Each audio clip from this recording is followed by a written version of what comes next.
If you've ever gone online to buy gold pay dirt, you know the feeling. You're just staring at this wall of options, and it's almost impossible to know what you're really getting for your money.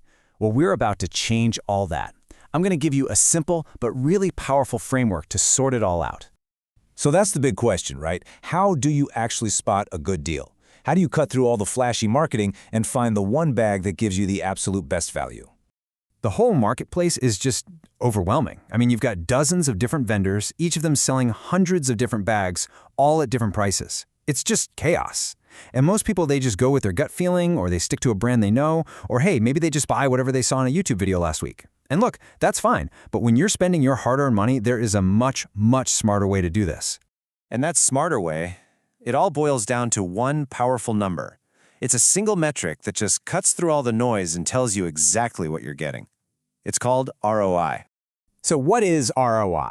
It stands for Recovery of Investment. And in the world of pay dirt, it answers one really simple question. For every single dollar I spend, how many cents am I actually getting back in physical gold? That's it. It is the ultimate measure of value. And you know what the best part is? You can figure it out yourself in 3 super simple steps. So, step 1. Find the market value of the gold that the seller guarantees. Step 2. Figure out the total price of the bag, and you have to include shipping. That's key. And then step 3. You just divide the gold's value by that total price and multiply by 100. Let's make that real with an example. Okay, so let's say you're looking at a bag that costs a total of $200.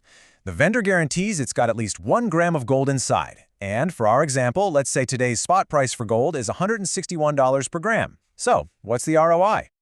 Well, you take the gold's value, that's $161, and you divide it by the total cost, $200. And what you get is an ROI of 80.5%.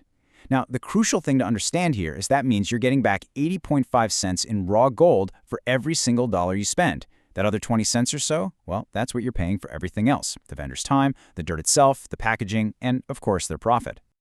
So what's a good number to look for? Well, anything over 95% is, that's truly exceptional value. You should jump on that. Around 80% is very solid, a really fair deal. But if you start seeing an ROI below 50%, well, now you know you're paying a really steep premium for the dirt and just the experience. Okay, so we've got our magic number.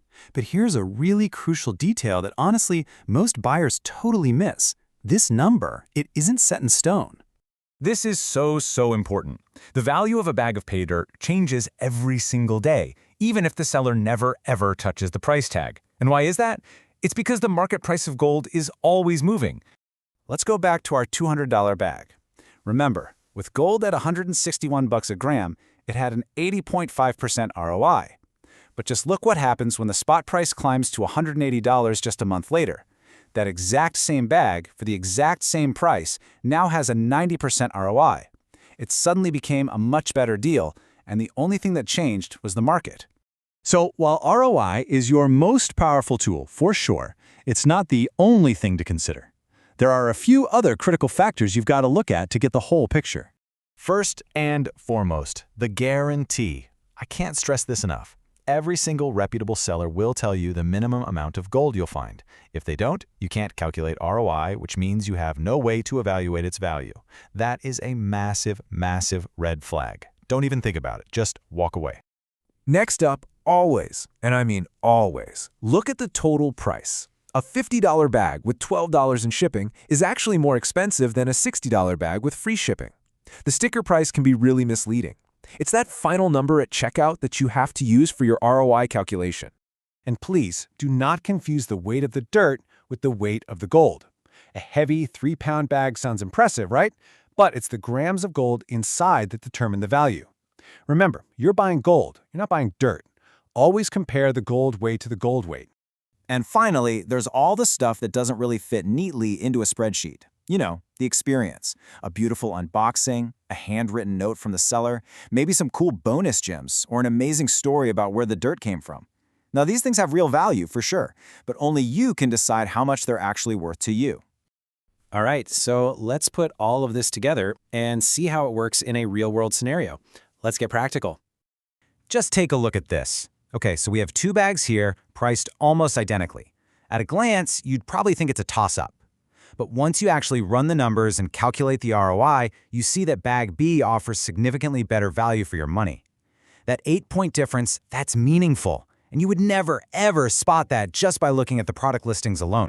Now, to make this even easier for you, we've distilled everything we've talked about down into a simple, actionable checklist you can use every single time you shop. So before you hit that buy button, just run through this quick mental check. First, confirm the guaranteed minimum. Second, calculate the total price, including shipping. Then figure out the ROI based on today's gold price. After that, make sure you're comparing gold weight, not just a bag weight. And finally, think about the vendor's reputation and how much that whole experience factor really matters to you. Think of it like your own personal pre-purchase flight check. And really, that's the bottom line. The math, the ROI, that gives you the objective, hard data on the value of the gold that's in the bag. That's your foundation. But the final decision, that always comes down to balancing that data with a very simple question. What is the thrill of the hunt, the story, and the pure fun of panning? What is that worth to you?